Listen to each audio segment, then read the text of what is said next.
Challenging star ದರ್ಶನ್ಗೆ ಇಂದು birthday ಸಂಭ್ರಮ. ನೆಚ್ಚಿನ ನಟನಿಗೆ ವಿಶ್ ಮಾಡೋದಕ್ಕೆ ಇವತ್ತು ಅಭಿಮಾನಿಗಳ ದಂಡೆ ಆಗಮಿಸಿತು. ದಚ್ಚು ಮನೆ ಎದುರು ಉತ್ಸವ ಮನೆ ಮಾಡಿತು.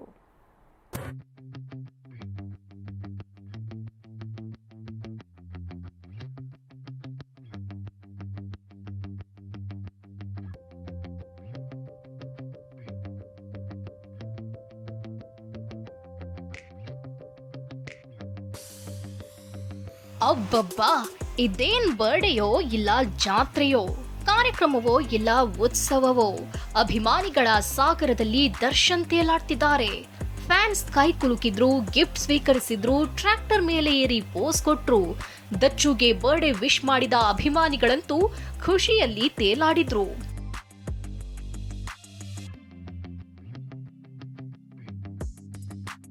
ಹೌದು, ಚಾಲೆಂಜಿಂಗ್ ಸ್ಟಾರ್ ದರ್ಶನ್ಗೆ ಇವತ್ತು 47ನೇ ವರ್ಷದ ಬರ್ಡೇ ಸಂಭ್ರಮ.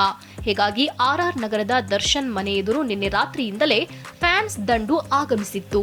ದರ್ಶನ್ ಕೂಡ ಅಭಿಮಾನಿಗಳಿಗೆ ಕೈಕುಲುಕಿ ಧನ್ಯವಾದ ಹೇಳಿದ್ರು.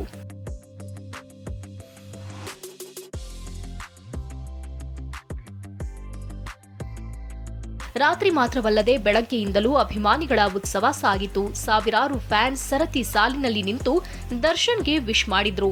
ಅಭಿಮಾನಿಗಳಿಂದ ದಚ್ಚು ಗಿಫ್ಟ್ ಸ್ವೀಕರಿಸಿದ್ರು. ಕೆಲ ಮಹಿಳೆಯರು ಆರತಿ ಎತ್ತಿ ಕುಂಬಳಕಾಯಿ ಹೊಡೆದ್ರು. ಇದೇ ವೇಳೆ ಮಾತನಾಡಿದ ದರ್ಶನ್, ನಾನು ನಡೆದು ಬಂದ ದಾರಿ ಬಗ್ಗೆ ಹೆಮ್ಮೆ ಇದೆ ಅಂದ್ರು.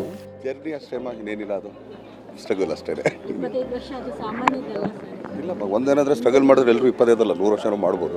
ಆದ್ರೆ ಯಾವ ಕೆಲಸದಲ್ಲಿ ಶ್ರದ್ಧೆ ಇರ್ತೀವೋ ಆ ಕೆಲಸ ಆಗುತ್ತೆ ಅಷ್ಟೇ. ಕಾಟೇರ ಯಶಸ್ಸಿನಲ್ಲಿ ತೇಲಾಡ್ತಿರುವ ದರ್ಶನ್ ಕೈಯಲ್ಲಿ 10ಕ್ಕೂ ಹೆಚ್ಚು ಸಿನಿಮಾಗಳಿವೆ. ಇನ್ನು ಫ್ಯಾನ್ಸ್ ಕೂಡ ಅಪ್ಪನ ಹೆಸರು ಉಳಿಸಿಬಿಟ್ಟೆ ಕಣಯ್ಯ ಟ್ರೆಂಡ್ ಮಾಡಿ ಸಂಭ್ರಮಿಸುತ್ತಿದ್ದಾರೆ. ಇದಕ್ಕೆ ದರ್ಶನ್ ಕೂಡ ಸಂತಸ ವ್ಯಕ್ತಪಡಿಸಿದ್ದಾರೆ. ವರ್ಷಕ್ಕೆ 2 ಸಿನಿಮಾ ಮಾಡುವ ಪ್ಲಾನ್ ಇದೆ ಅಂತ ಹೇಳಿದ್ದಾರೆ. ಮೊದಲಾದ್ರೆ 30 ದಿನ 40 ದಿನದಲ್ಲಿ ಮಾಡ್ತಿದ್ವಿ. ಯಾಕಂದ್ರೆ cameraman final, director note final ಅಂದ್ರೆ ಮುಗಿದೋಯ್ತು. ಈಗ ಮಾನಿಟ್ರಿಂದ ಯಾವನೋ ಎಲ್ಲಿಂದ ನಾವು ಫ್ರೆಂಡ್ ಬಂದ್ರೆ ಅವನೊಂದು 1 ಮೋರ್ ಹೇಳಿದ್ರು ಕೂಡ 1 ಮೋರ್ ಮಾಡ್ತೀವಿ. ಈಗ ಮಾನಿಟರ್ ಚೇಂಜ್ ಲಾಟ್, ಟೆಕ್ನಾಲಜಿ ಮುಂದಕ್ಕೆ ಹೋಗ್ತಾ ಇದೀವಿ, ಬಟ್ ಅದು ತುಂಬಾ ಕಷ್ಟ ಆಗ್ತದೆ. ನಾನು 2 ಸಿನಿಮಾ ಮಾಡೋಕ್ಕೆ ಪ್ರಯತ್ನ ಪಡ್ತೀನಮ್ಮ, ಅದ್ರ ಬಟ್ ಏನು ಮಾಡೋದು, ಸ್ವಲ್ಪ ಆ್ಯಕ್ಚುಲಿ ಸೆಟ್ಗಳು ಹಾಕಬೇಕು, ಅದಕ್ಕೆಲ್ಲ ಸ್ವಲ್ಪ ಲೇಟ್ ಆಗುತ್ತೆ. ಏನೇ ಹೇಳಿ, ದಚ್ಚು ಮನೆ ಅಂಗಳ ಇವತ್ತು ಅಭಿಮಾನಿಗಳಿಂದ ತುಂಬಿ ತುಳುಕ್ತಿತ್ತು. ಡಿ ಬಾಸ್ ಕೂಡ ಇಡೀ ದಿನವನ್ನ ತಮ್ಮ ಸೆಲೆಬ್ರಿಟಿಗಾಗಿ ಮೀಸಲಿಟ್ಟಿದ್ರು.